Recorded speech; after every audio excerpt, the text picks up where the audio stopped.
Yeah, yeah, das ist Lance Butters rappt nicht wie jeder. Captain Jenny ist für mich kein Gegner. Tu mir einen Gefallen, sprich mit meiner Hand. Ich lasse dich links liegen, als wärst du mein Schwanz. Du nennst dich nur Jenny in der Hoffnung so, gegen mich zu siegen, aufgrund von Fonsten Bonus hoffnungslos. Du bist ein Rapper, der keinen Style hat. Wie soll es Battle ansatzweise unterhalten von deiner Seite? Denn von meiner Seite pick ich einen Beat und zerfick diese Scheiße. Der Captain sticht in See, doch ich bin Eisberg. Dein retarded Chick wird gefickt und schreit yeah!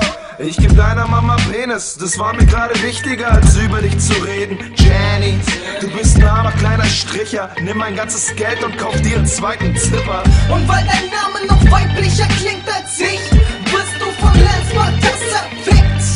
Ey, oh, halt mal die Fresse, Para und Lance, Beste. Hey, persönlich und privat mag ich dich echt gern, doch dein Rap ist für'n Arsch, ja.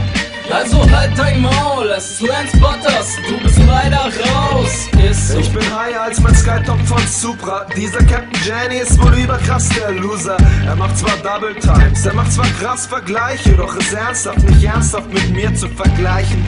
Du bist profilloser als Slicks und sowas von belanglos mit grad mal 5000 Klicks. Für eine Frau bist du echt hässlich und für einen Kerl kannst du echt gar nicht rappen, Jennifer.